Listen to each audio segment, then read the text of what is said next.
When I see something new, I usually don't like it. It's because I'm of a different generation and I'm already programmed. So I have the programming of my day. Since I'm already programmed, it doesn't matter what I think. The new programming is for the new, younger people, and they want them programmed a different way.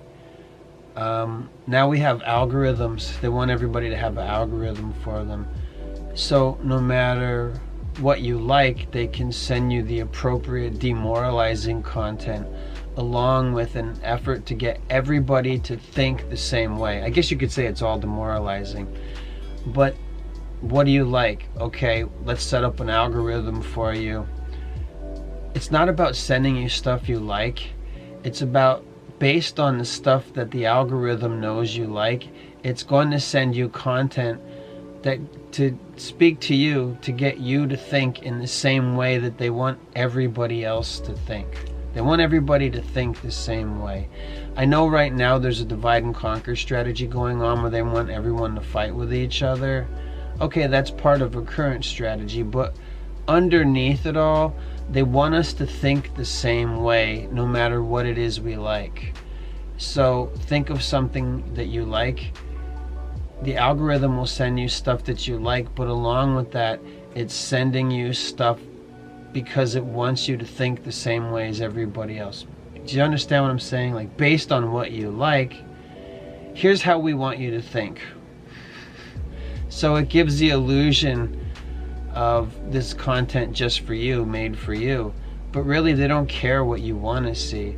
They want you to think the same. So they're utilizing what the algorithm's utilizing what it knows about you to get everybody to think the same way, even though for now the strategy is divide and conquer, and they want everybody to fight with each other because it's said on the authorship for New World Order, one of my pull string phrases, what they want is a series of small-scale conflicts at all levels at all times. And I think a lot of it works into what people now just, openly call it. YouTubers openly talk about Hegelian dialectics, problem creation, reaction, solution. So they make a problem, and then people say, we want you to do something about this. And they're like, well, here's what we can do about it. And then they just do what they want, no matter what no matter what you want to do about it. They make a problem for you, and they say, here's how we're going to fix it. We don't care what you think. And then they roll right over us. So I don't like any of the movies because I'm already programmed. And also, I got programmed and then I deprogrammed myself. Or I should say, before algorithms were developed, I found out how to unprogram and deprogram myself by watching other people's videos. And nobody was trying to get me to fight with anybody else, at the time. And then you saw that creeping up. Wait a minute, this is all rage bait. They just want everybody to fight everybody else. And then it makes me think of what I saw in the authorship for New World Order website in the early 2000s before they got into double digits, and it said a series of small-scale conflicts at all levels at all times. And I would add to that, even within inside one's self. And then they got BetterHelp.com, where you can just talk to a stranger without any training or certification. And then whatever you get from them, who gives a shit? They get money for it. BetterHelp.com was trashed like years ago, like a decade ago, I think. Let's just say 7 years to lowball it. 7 years ago, the jig was up for BetterHelp.com, and then they just never went away. Honey was figured out to be a huge scam that YouTubers that advertised for it on their channel apologized for it, and people still supported Honey, and the whole thing was exposed for a scam, and it didn't matter. They just kept going anyway. I think they squashed the Honey thing now, and BetterHelp.com, everybody made YouTube videos talking about how it was trash and everything that's wrong with it, and that it won't help you and it'll probably make things worse, and it's still here.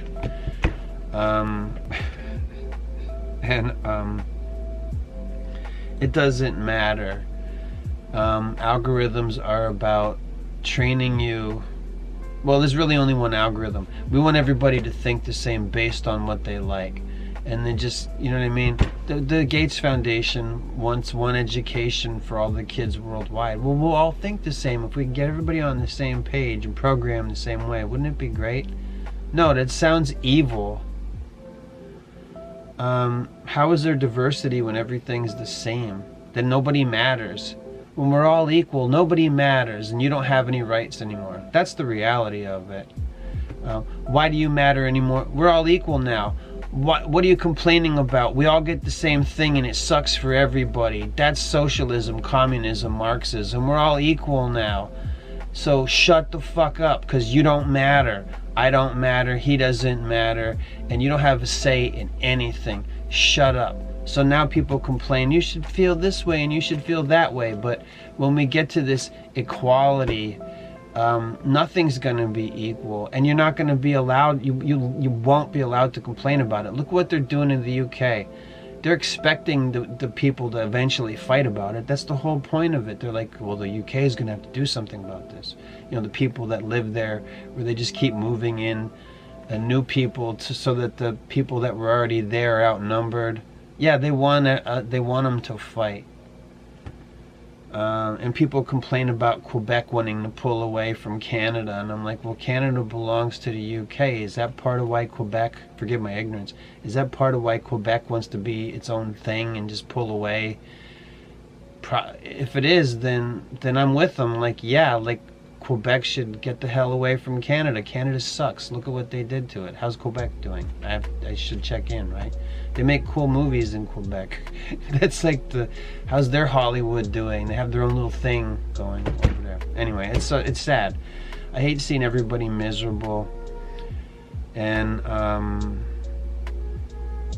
don't know, I'm just tired of, like, they want us to hate each other. And you know how people have the no-fap come down where they have all the pornography they want, and then at some point there's that part of God in you that says, I think I just had enough. I'm full, or empty, whatever. Empty, and they just don't want to do it anymore, and they're like, I'm going no-fap. I just don't want to see any of this dirty stuff anymore, because there's something of God in you that says, this is wrong, and I just don't want to do it anymore. That's how people come down off of things. And I would say that's something that was put in there by design by God. And I want to use no-fap as the example of, you know, once you're told to hate everybody, I think there's a no-fap for divide and conquer strategy, where at some point people are like, I'm just tired of, I don't want to hate everybody. It's even people don't know what they're doing, but it's the goodness that's put in them by God, where people are like, this is bullshit. They just want us to fight each other about everything. And that's when they start just destroying that's when, like, they just take it out of the people's hands, and they're just like, we're gonna start wrecking shit and weather tech and all stuff that we're probably headed into now. I think there's like I don't know what else to call it.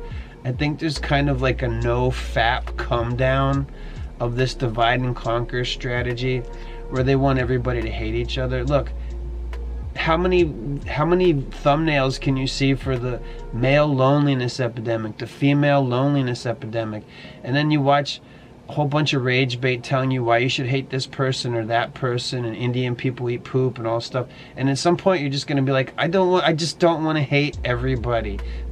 There's differences, and they're just like, every video is trying to make us hate everybody else, and I don't want to do it anymore. I think there's an epic fail coming for the powers that be, no matter how manipulative they think that they are. When they try to use Catholicism to push people to Jesus, I think people are going to latch on and not let go. They're trying to, I don't know if you're aware of this strategy, I've talked about it in other videos, and I'm sure it's coming up in videos to come, because I'm scheduled with at least 3 a week into the end of April or beginning of May. And I've been saying for a while that they're trying to bring people to Christianity and then let them down so that they don't believe in it anymore, and they turn away from God. Look, a lot of people have already turned away from God. If you push people towards God and they actually latch on to God, I think a lot of people, even if you try to let them down, are going to say, No, I'm not letting go of God. I don't believe in this Roman Catholic bullshit and Tucker Carlson and Candace Owens and Nick Fuentes. People are going to figure out. We know already that those are controlled opposition.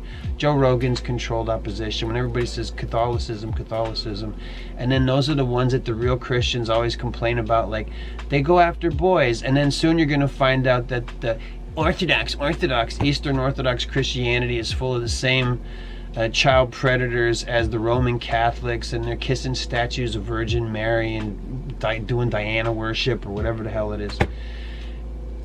They're gonna cling to Jesus. I think they're gonna, like, there's a lot of stuff to try and move people to Christianity, specifically Roman Catholicism. Do you know that the Pope is like basically a form of Antichrist? There's no good Pope, not a single. There's no good. There's no Pope.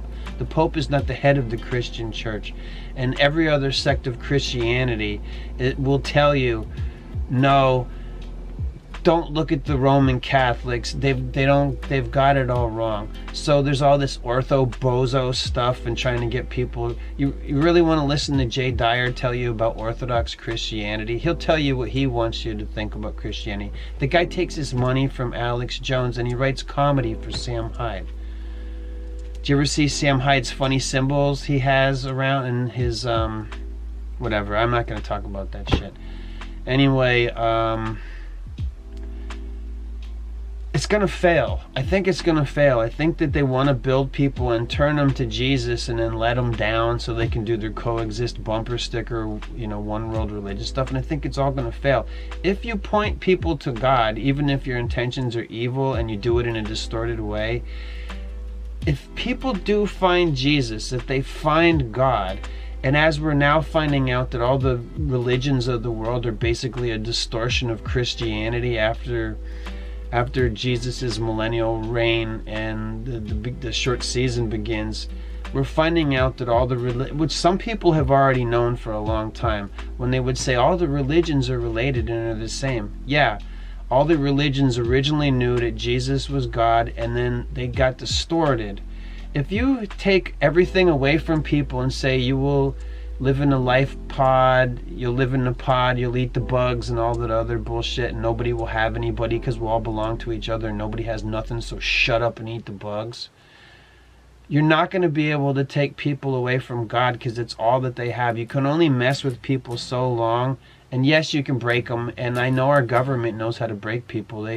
They love doing Project Dream Child and all this stuff where they like break children so they can put demons in there, and they want to put demons and everything. And this is the government. This is our own American government. I don't know where you're watching this from. They know about all that shit. They know about demons. Who's that guy with the eyebrows? The Church of Set guy. Michael Aquino. Did you ever see that bozo? Go look up Michael Aquino. That he's having a hot oil bath now. I assure you. And he hates it. He's still having a hot oil bath since when he shuffled off this mortal coil. Michael Aquino. And he's probably in the hot tub with Kinsey screaming, ah! Nothing really to talk about. Just screaming and boiling in oil. Anyway, do you know, this is one of my new things I discovered about Islam. They believe that Jesus will come back as a judge. You can know when somebody doesn't know anything about the religion of Islam when they say that Jesus is boiling in oil in hell. Because I've heard that diss. They're like, Jesus isn't the Messiah. He's boiling in oil in hell. I don't think he is, because he's your own religion, your own teaching of Islam said that Jesus is coming back to judge the earth. So is that not a distortion of Christianity? We know that it's an Abrahamic or Abrahamic, however you want to pronounce it, faith. It's a teaching of the God of Abraham people, Christians, Muslims, and the Jews. Not anymore. I don't want to get into the Jewish thing. All the religions in the world are distortions of the story of Jesus. Even with the floods, like all over the world, they have the great flood story in their religions and myths and everything. So the whole world knows what the truth is, and it got distorted over time after Satan was released from his chains to deceive the nations for a short time, and as people are waking up to the great deception, which is that Jesus was already here and ruled the earth with an iron rod for 1,000 years, we're like people of Revelation 20, and we may or may not live to see the battle of Gog Magog, whatever that is. The destruction of the temple in 70 AD, all that stuff already happened. Everything was melted down. Why is there Roman architecture all over the whole world, like even in Japan? And you look at what Japan looked like before they bombed the shit out of it in WW2, and you're like, wow, it looks like they kind of went out of their way to destroy like the most oldest, biggest buildings and all this crazy shit. And are you with me? I'm going all over the place. But I think once you bring people to God, I think a lot of people are gonna stick with them and are gonna say, yeah, I know that they tried to set us up for a big letdown. I believe in praying for the plans of the evildoers to fail. Like whatever their Agenda 2030, 2050 checkpoints are, I pray to God. I try not to pray and ever let it out. I mean, sometimes I'm really tired and, like despairing in my sin, in prayers and stuff like that. But I'm always like, please, Lord, please destroy and dismantle BlackRock, Blackstone, Vanguard, take it apart, destroy all their agenda checkpoints, and the ones that they think they've achieved, I pray that they be undone, Jesus. Please, Lord, help us. Undo their evil plans. Make their blood sacrifices fail so that every time they try to do a ritual sacrifice, it hurts them and the demons. Make it fail. Take away their ability to achieve results with blood sacrifice. Take it away from them. Cut them off. Why don't you pray like this? You hear me? I'm talking to you.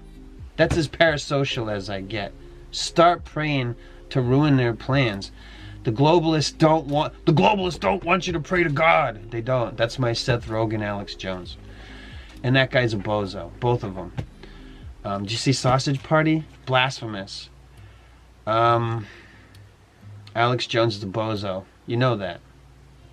He's friends with Joe Rogan. Joe Rogan told you to take drugs. He's your like Timothy Leary that doesn't even know how to make drugs. He tells you to get in the isolation tank, which is MK Ultra stuff.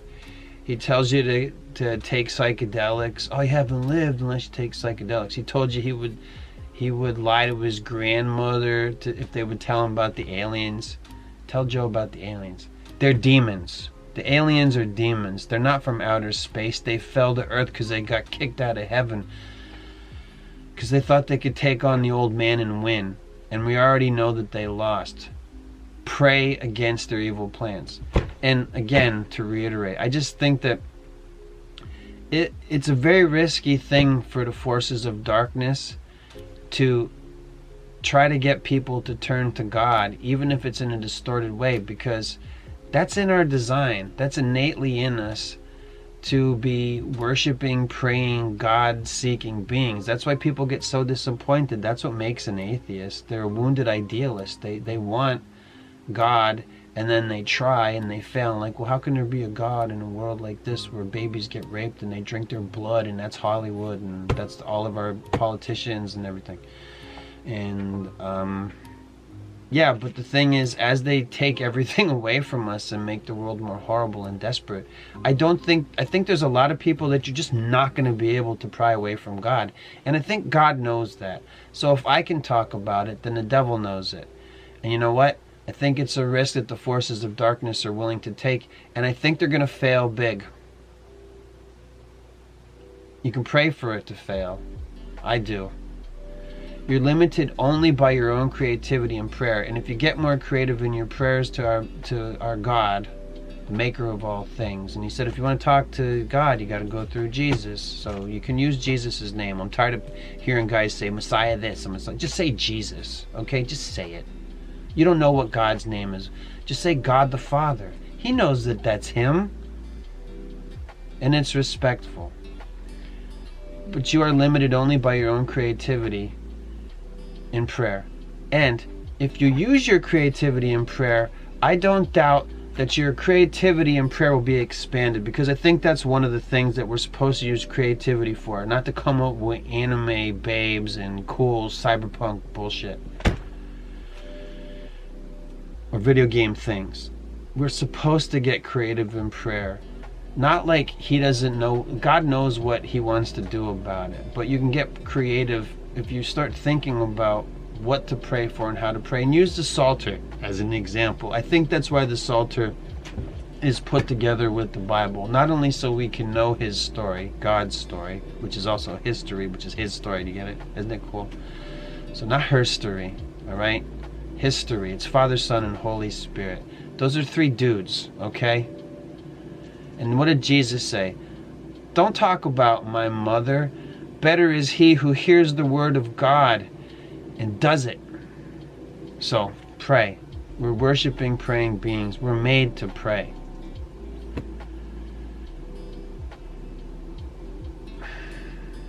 They want us to think the same. They want everybody to think the same.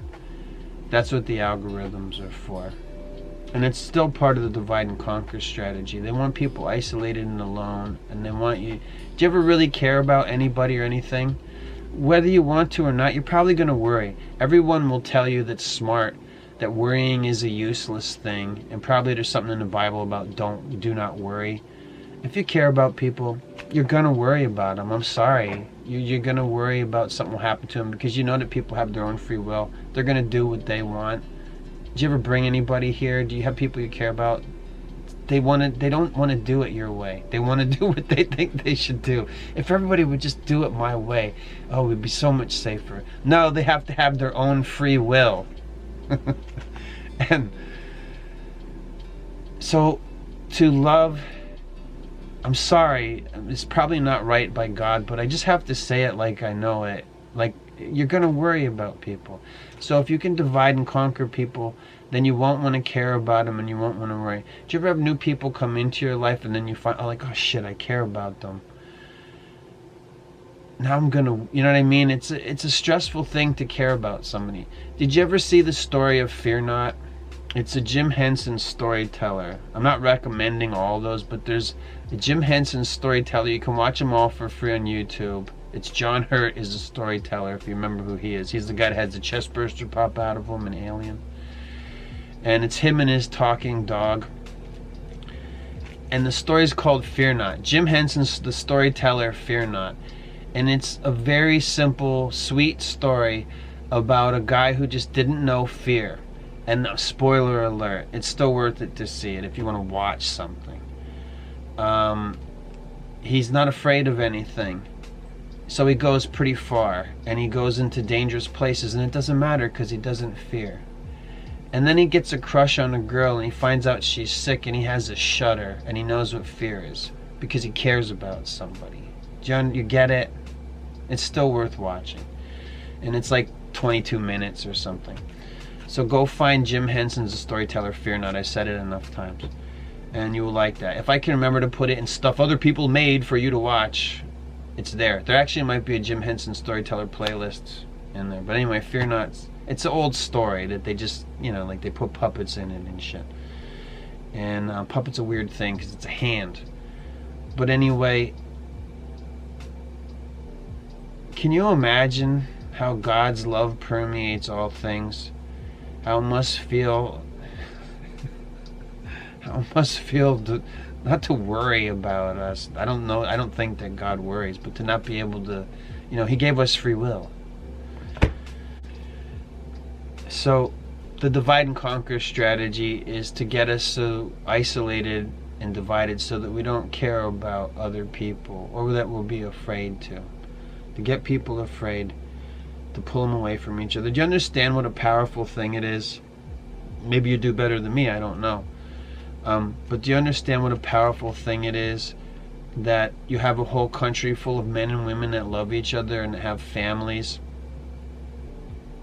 If you have that, you can't have a small 1% of people force everybody to do the same thing. The people will be willing to lay down their lives to fight against it because they have something they love. There's something to risk. They have the woman they're willing to die for. you have children, you have people, even the women have people they're willing to lay down their lives and risk themselves for. But if you divide and conquer everybody, then it's selfish. That's why they spread narcissism out into the world, and people are taking pictures of themselves on their phone all the time and everything. If you care about other people, you're gonna risk yourself. And if you realize that you have people that care about you, that will risk themselves for you, you'll risk yourself for them. You can't break up a country like that. That's why the strategy is divide and conquer. If you have a nation full of families, you can't tell them what to do. You won't be in charge anymore. So that's why the strategy is divide and conquer. If you have people isolated and alone, they don't pair up and can't stay together, and you can convince everybody not to trust anybody, well, I dare say it only goes so far. Because by making videos about that shit for each other, at some point we're gonna have like maximum saturation of that shit, and that's where like the whole no fap idea comes in. But it's not about whatever no fap means. It's not about beating off. It's about waking up to, like, wait a minute, they tricked us. They just want everybody to hate everybody? That sucks. And, like, in a world, like they want us to care about, look what they did to Japan.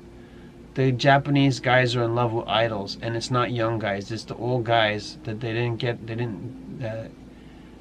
pair up with any of the Japanese women. So now they're in love with these young girls that are like teenagers, and then, until they hit 30. And those are the Japanese idols. There's so many videos on Japanese idols. I'm working on cutting together a Japanese documentary from other people's YouTube videos and documentaries and news stuff. And I don't even know if you're ever going to see it. But it's heartbreaking what happened to Japan. They are patient zero for how they want everybody to be in the future. Just worship a false idol, and you're gonna be miserable. And they want that for the whole world. And that's why people like anime. It latches on to there's emotional content in anime. Japanese people put their feelings and all these deep things, and their loneliness and isolation, all this stuff that they're going through. They put all this love into their animes, so people see that and they appreciate it, because it's, like the young people want to feel. They want to feel. And what do we get from, Disney and, 2 other movie studios? Everything's owned by Disney. You might as well just call it entertainment Disney at this point. So what do people get from Disney and Netflix? They get programmed to divide and conquer, but not how to love. They get told that nothing is any good, but there's this really, I don't know what else to call it. There's like this pining away thing that Japan does really good. And a lot of the anime is a person goes into a fantasy world, and then they don't go back home again, and they don't want to go back home. They just get transported into a fantasy world that's better than the real world. And that's sad. But if you can get somebody to care about another living person and latch onto that, they don't want to let go. You can see that distorted too when somebody becomes a stalker or whatever. It's bad and it's unhealthy and it's distorted, but that's what a lonely person does. They go mad, they go crazy. And I don't know, just go watch videos on that if you want to find out about it. But if you try to do that with God and people find God and he can get through to them, you're not going to get them back. This is where the idea of people being willing to lay down their life for God, especially if you take everything away from everybody like they planned. I mean, now a lot of people's lives in the Western industrialized countries, you can see everything, the comfort, the ease, the way of the modern life being taken away from them. And that's all on purpose. That's by design. They want to take everything away and say, here, be programmed by your phone. We're going to give you drugs in your brain, which is dopamine, cortisol, and you go back and forth between that until it kills you in your life pod and your coon pod. And they just want you to stare at the screen and love that, and that's the plan.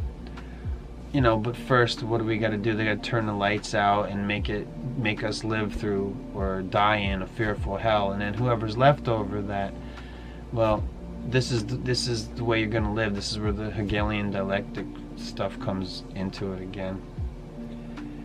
And it's like making people miserable and fearful and then breaking them down and saying, here you go. But I think where their plan fails, and this is the risk of, let's just call it forces of darkness, is that risk of trying to lead people to God to turn them away from God. No, because God, if he can get a hold of anybody, they're not going to let go. Like once you even crudely as me understands who God is, there's nowhere else to go. You're going to just keep praying no matter what happens, no matter what they do. Even if you don't understand it all, you know that he does understand it all. So you're just going to have to tough it out, and then when you're dead, finally some rest. But you just got to get on the horn and call. That's a bad.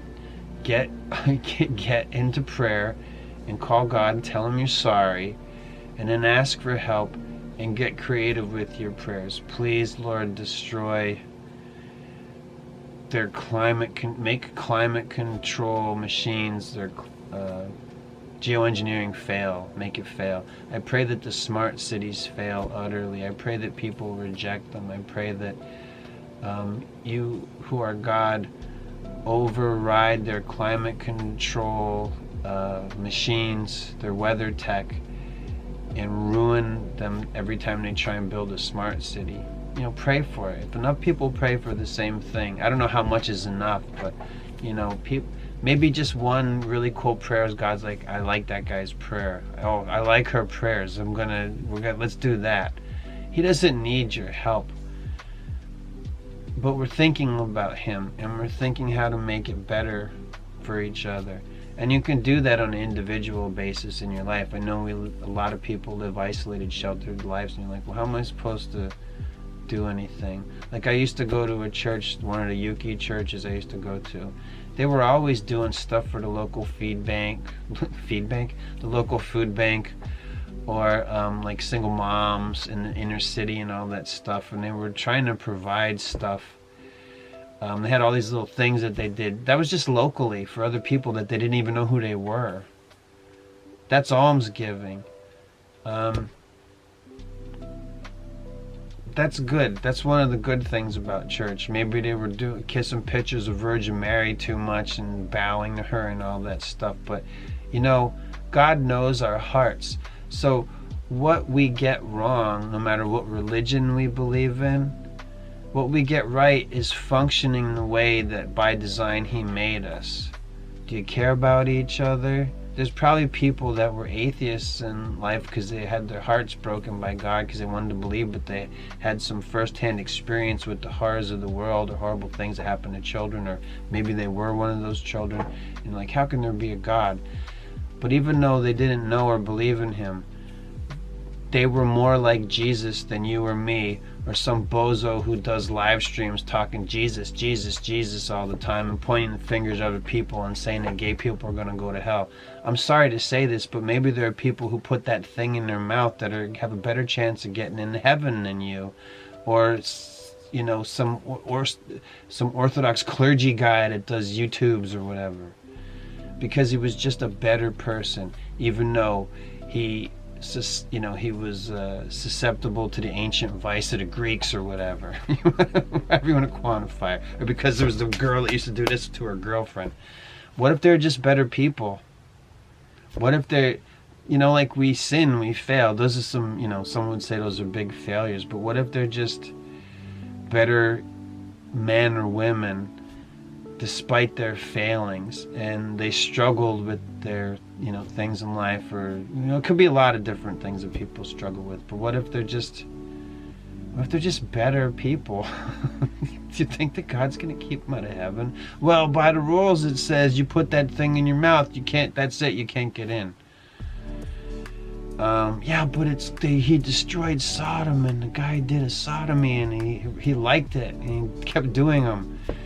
Yeah, I don't know. I still, God knows our hearts, no matter what people put up their assholes. I'm just saying.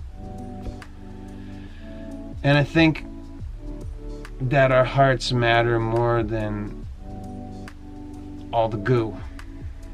where it goes. And I think that people who have everything taken away from them, if they find God and latch on, they're just not going to let go because it's God. And the proof of that is history.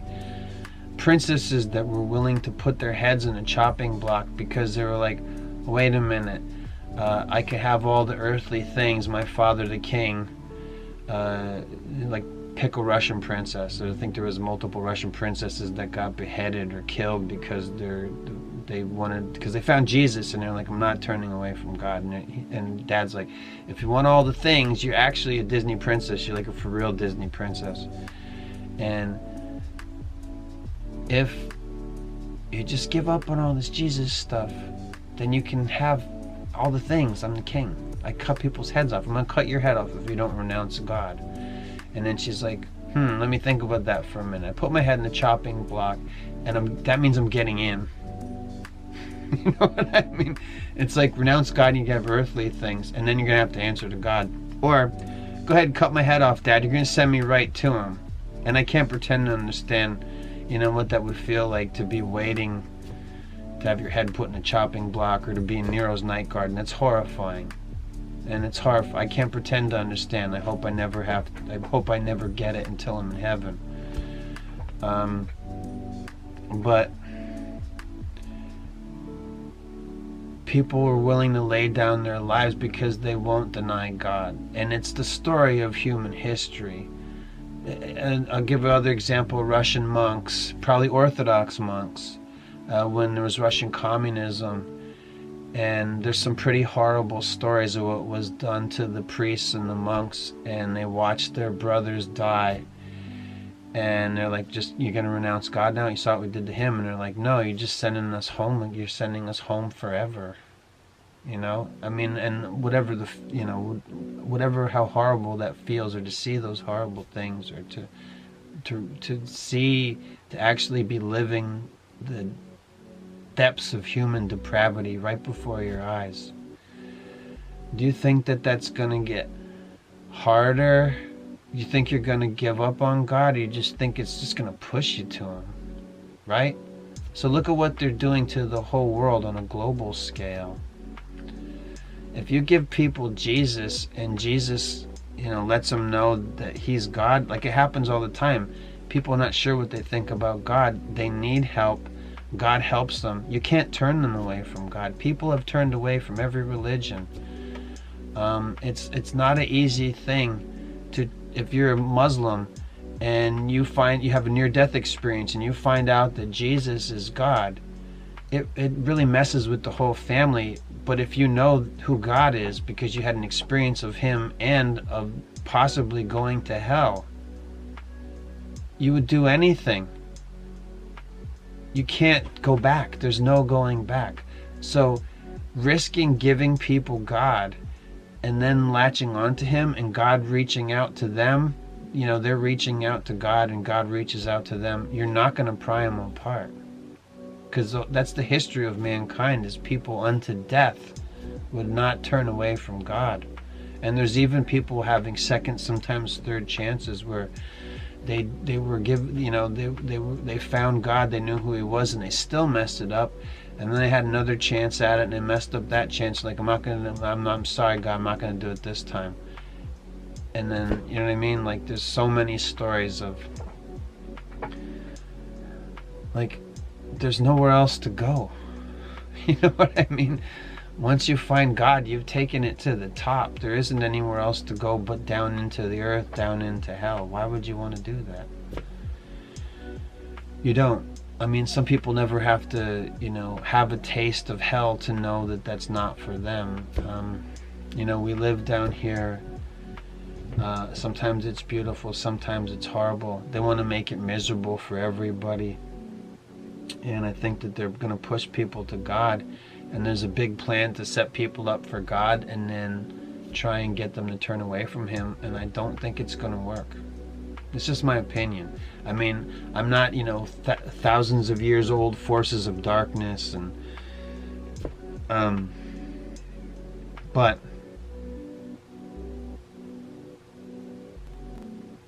you know what I mean? Like, things that are evil have thought about the plan, the strategy. They wait hundreds of years because the demons can just keep possessing new people and all this stuff.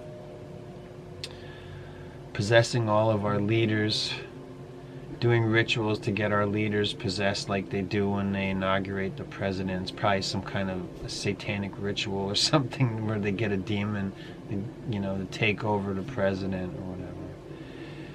So you have demons that are in fallen angels and dead spirits and all this stuff, and they've been around here for a long time plotting and planning to turn people away from God. But God said, like, it's a simple thing. He said, you know, a lot of people fall astray, but he knows that without us knowing much of anything about him, that they'll pick him. He also knows that he put that in us by design. There's parts of God in us, like made in the image and likeness of our own Creator. He gave us a complex of emotions, and they're very, you know, they're daily manipulated by the forces of darkness. I'll just keep calling that evil. But you know, the things that are in us are of God, so I think it's going to be hard to turn people away from God when they find even a piece of Him in themselves. And I think a lot of people will wake up to realize that He was always there within them in every good deed that they did. And we could say, yes, only God is good. But, you know, we all struggle, we all suffer, and eternity is so much longer than the short time that we live. And some of us, you know, live 100 years, wow. Some live 10 years, they don't, you know what I mean? Like, all the horrible stuff that happens in the world. But what's after that is eternity. Eternity is so much longer, such a longer time than, you know, the short time we're here. We live, you will die. But what's after that? Life eternal. Or an eternity in hell.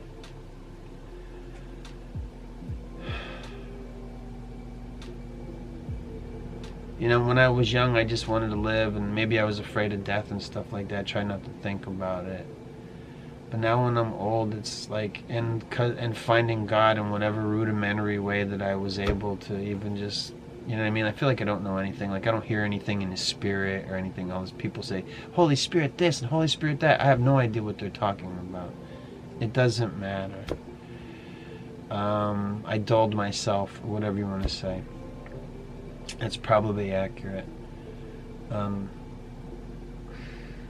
I can't let go of whatever hold of God that I have, however stupid and simplistic it is. I just can't let it go.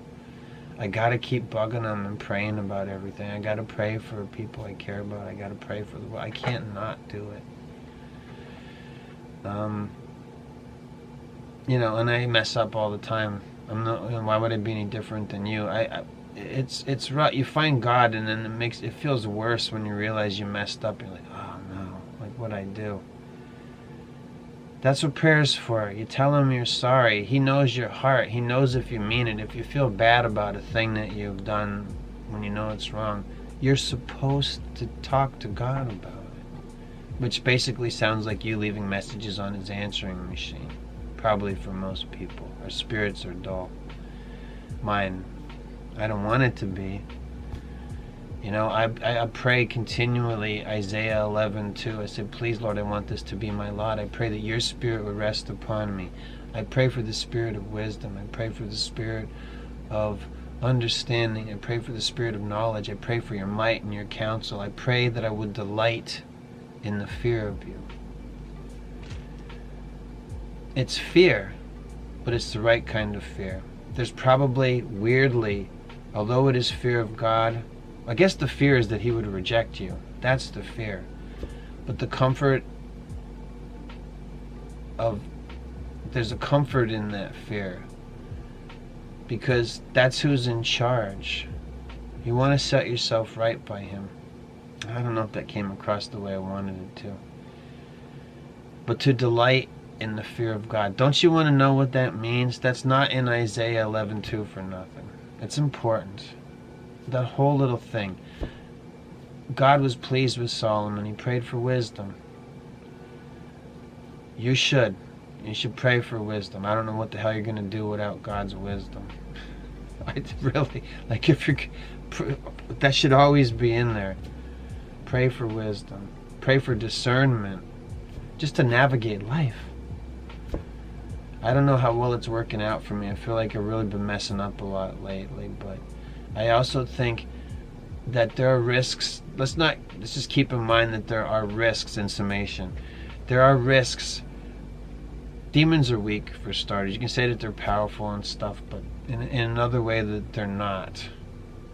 Forces of darkness need all these things set up so they can, before they can act. They're like legalistic ways of demons. He did this, can we do that? So in some ways demons are weak, but they risk themselves, and they're afraid. Demons know fear. Forces of darkness knows fear. They're afraid of Jesus. He's the boss. That was in the Bible when he was here. Why are you here? Can you cast us into the swine? Jesus is like, yeah, go in the swine. I command you, swine, to go into the river, or whatever it was, and they drowned. So the demons didn't have a place to stay. I don't know why they could get inside pigs. I guess they could. But they risk themselves. Okay? They prey upon us when we sleep. They try and get into our dreams and invade our dreams and try and get us to make evil covenants. I don't know if you know. I got videos on dream covenants and all this stuff. Maybe you want to watch one of those. But this is a thing that I would hope would be reassuring to you watching, if you're still watching this video, is that they risk themselves.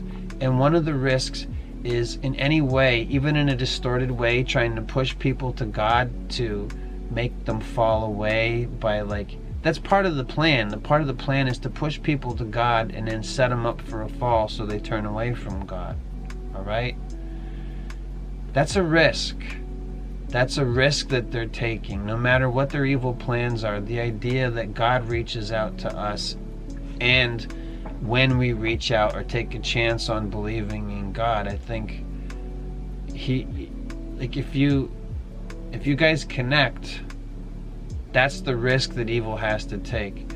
They're hoping that they can do everything within their abilities to manipulate, to lead us astray from God. But it's a risk. It's their risk.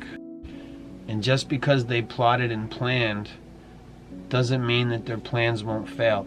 If you read in the Bible, I think it's Revelation 7:20, when it talks about Battle of Gog Magog. I don't know who Gog and Magog are, or what that means, but it says the forces of Gog Magog will be like grains of sand in the ocean, or something like that. It means a lot. Do you think that means the people of Earth? I don't think so.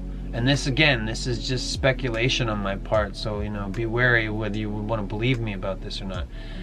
But I think that means forces of darkness. I think that means demons. There's so many demons, and we probably make them every time we shoot goo, beating off, or flicking our beans or whatever. The moment of orgasm probably makes unclean spirits if there's nobody, a man and a woman aren't there together. Somebody drops goo, that probably makes demons. The goo ghoulies, the kumlins, I've talked about this before. But I think that the forces, like the forces of Gog Magog, like grains of sand in the ocean, grains of sand of the sea, however it's worded. It's worded different in different Bible translations. I think that means demons. I think that means not just... I don't think that... I'm sure it's going to be people, right? Some. But I think it means like all the forces of darkness, all the demons. Like the one guy... This is in the New Testament when Jesus walked the earth. Jesus said, "Who are you, demon?" And the demon says, "My name is Legion, for we are many." Which means the one guy had a whole bunch of demons in him. And it's like a known thing that people can have a lot of demons in them. Okay? So that's when Jesus... That's in the Bible.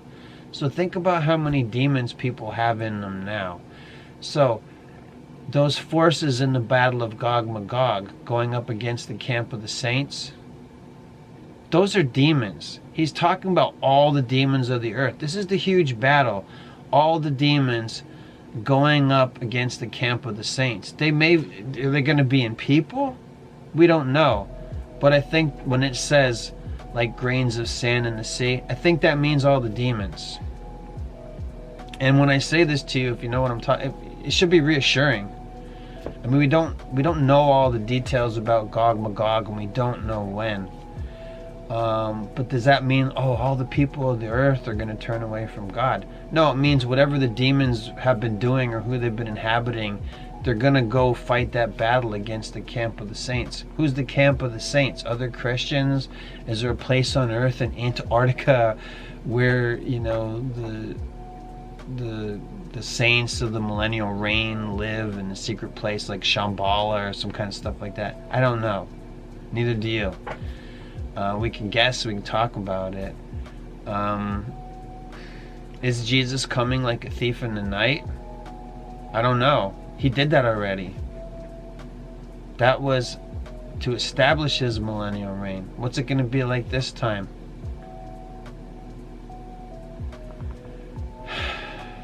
I don't know. I think once you get...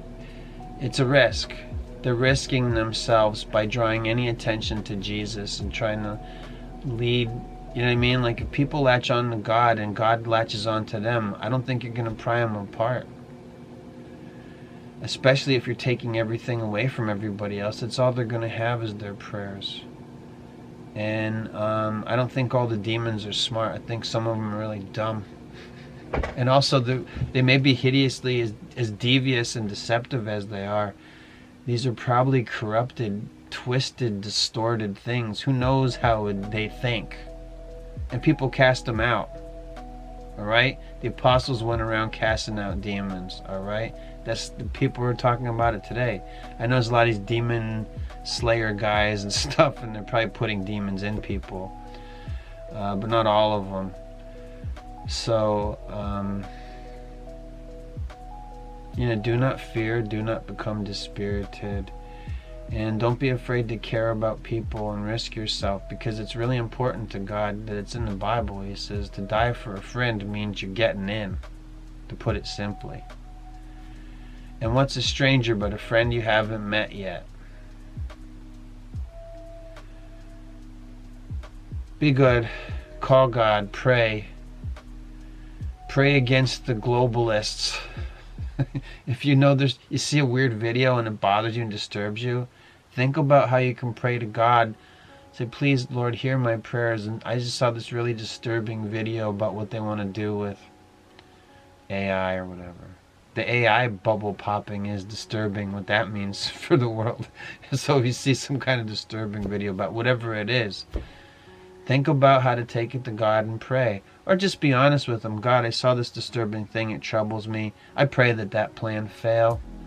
They said, because they try to cast spells on us by letting us know their plans and seeing the disturbing things, and then they feed off the fear we have of their evil plans. Spend a lot of time in prayer, and you may see a disturbing, alarming thing. And what's happened to me over time, maybe it's part being desensitized from all the disturbing information, but there's also something that is from God. This is from the Holy Spirit, I guess I could say, if anything, even though I feel kind of dull. There's a fear that I used to have that just isn't there anymore. Maybe I'm just getting old, but I think it is, not to dismiss that it's something that I think is of God. I think God will take away your fear because you're developing your relationship with Him. God really does want friendship with us. But, it may feel like you're leaving answering machine messages on God's answering machine. Keep doing it. Some people get big results, some people not so much. It doesn't mean don't pray. If you make it a habit to pray, you just won't want to stop. It'll feel like, no, I have to pray. Even if you've done really bad. I want to give this advice. Maybe you did something really shitty and you're like, I can't go to God because of what you did. No, that's exactly when you go to God. You bring it right to Him. That's the trick to it. That's the trick. Not a trick, but that's like That's what you do against evil. You failed. You did a horrible thing. No, no, no. Pray. Take the thing right to God. Maybe it's hard to face them. I think I don't understand. Like, that's how we get deceived. We do a horrible thing and you're like, I'm ashamed. I can't go to God. No, no. Take that very thing to him. And the shame.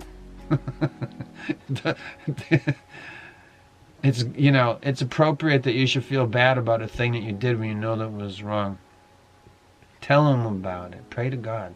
You're never going to have a more personal, deeper relationship with anyone on this earth than the maker of all things and his only begotten Son. You're never going to have a more personal relationship with anyone, because I assure you, there is nobody on this earth who you're going to tell all the same things that you tell to God to. There's so much stuff that you would never want to tell other people. That's the stuff you can take to God. And don't believe people. One of the things I heard from the Orthodox, which I hate, is they say, God's not your therapist. He doesn't want to hear you talking. Did these Eastern Orthodox clergy, did they ever read the Psalter? Did they remember the Psalter, how Prophet King David poured out his heart to God?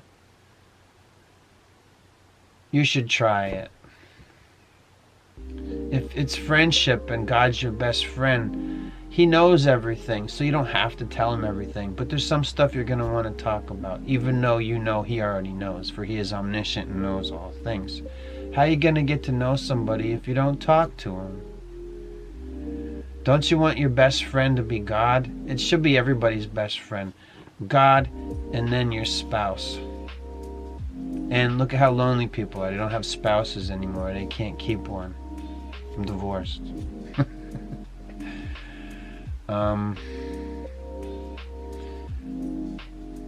Pray for people to pair up.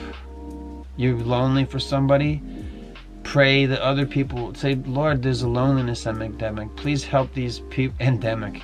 Yeah, there's a loneliness endemic. Please help people pair up. I don't know how long we're going to be here. There's an asteroid coming. They say it's a bunch of hemorrhoids. There's demons. So anyway, pray to God. Tell him you're sorry. Mean it with feeling. Use your words the way you say things. But try not to say vulgarities. Probably you might. I've done it. I'm not proud of it. Like, maybe you shouldn't say shit when you're praying to God, but probably shouldn't. It's God. He could crush you. There could be nothing worse. This is where the fear of God stuff comes in. There could be nothing worse than God would reject you. Don't be afraid to pray. Don't say, this is too big. I can't take it to God. I'm so ashamed. No, go right to him.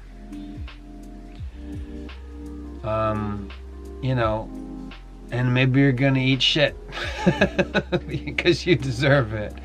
But you still need to take it to God, because everything that you don't bring to God and sincerely repent for, that's openings for demons. And whatever the devil wants, you don't want him to have it.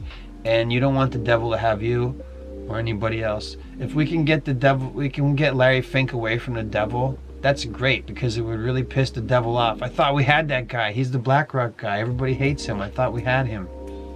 If we could get Larry Fink, we get Lady Gaga. She drinks the blood and shit.